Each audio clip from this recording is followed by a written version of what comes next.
Okay, bluebirds, Niitaniko Cutjaw, and welcome back to my channel. So I briefly mentioned this in an earlier video, but I'll be discussing it in depth in this video. And one of the things I wanted to elaborate upon was how there is, in fact, a major difference between white supremacy and mere racism. But before we discuss this further, if you're interested in learning the truths about Native history and culture, make sure to subscribe, like, and comment, and check out all my other social media, including Twitter and Instagram. Also, if you get the chance, please visit my personal blog site, link in the description. So, as of late, racism has been a hot button topic all over. I've seen posts and comments online from people in Africa and even the Middle East who voice their perspectives on racist people, places, and practices. I've seen Black Lives Matter verbiage everywhere from company hashtags on Twitter to commercials on Nickelodeon. The concept of racism and what constitutes racism is very popular right now. Of course, racism has always existed and ultimately will always exist. So why is it suddenly such a popular topic? Well, again, this has a lot to do with the currently trending Black Lives Matter movement.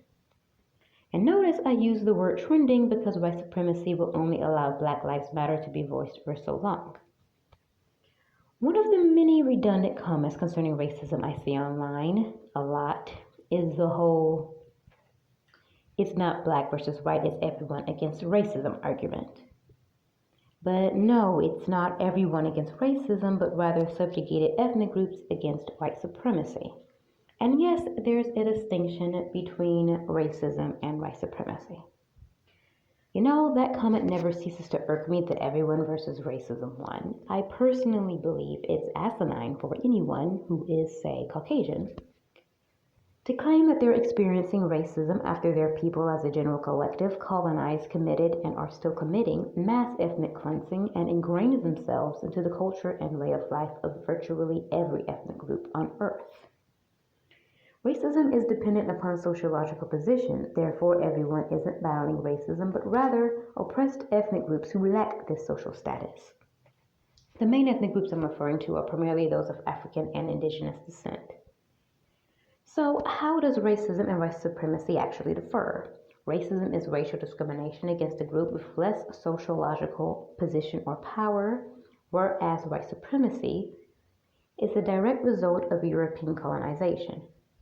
In all actuality, white supremacy is far more destructive than the simplified concept of racism. But if you notice, the dominant society doesn't mention it. This is all about rewriting history, which members of the dominant society seriously enjoy doing. Even the very definition of racism is being changed by them.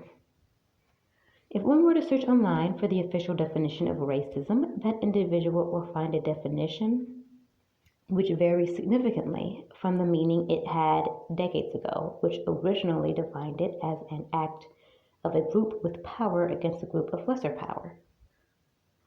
Today, the definition of racism, according to Google, is as follows: prejudice, discrimination, or antagonism directed against a person or people on the basis of their membership of a particular racial or ethnic group, typically one that is a minority or marginalized.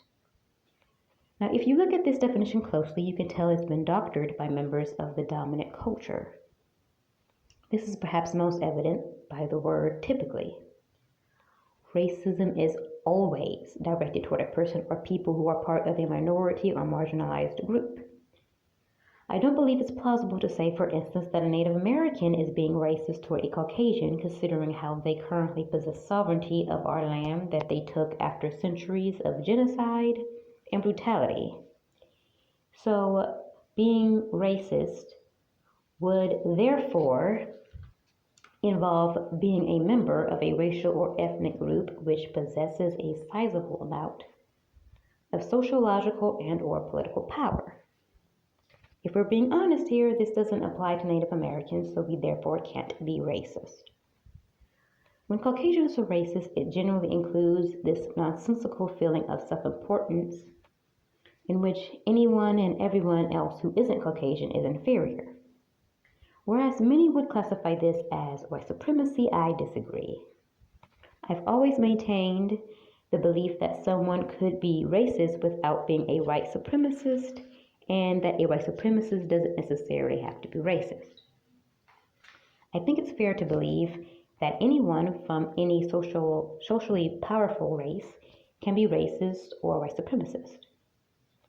So I truly believe white supremacy is when aspects of Anglo-Saxon culture are being amplified over other cultures.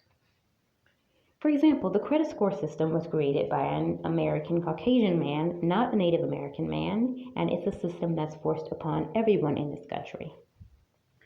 The Euro-capitalistic system that runs North America, also created by Caucasians, is forced upon everyone, including natives. I like to say that racism is a racial group with power belittling a racial group of lesser power, and white supremacy is promoting Anglo culture as being superior. Of course, there are those who are both racist and are white supremacists as well. In the next video, I'll actually be discussing this concept of white supremacy in further detail, but what do you all think about this topic? Feel free to leave your thoughts down below in the comment section. And with that being said, have a happy. I'm Cut Jaw, this is The Bone Thread, and I'll see you all in the next video.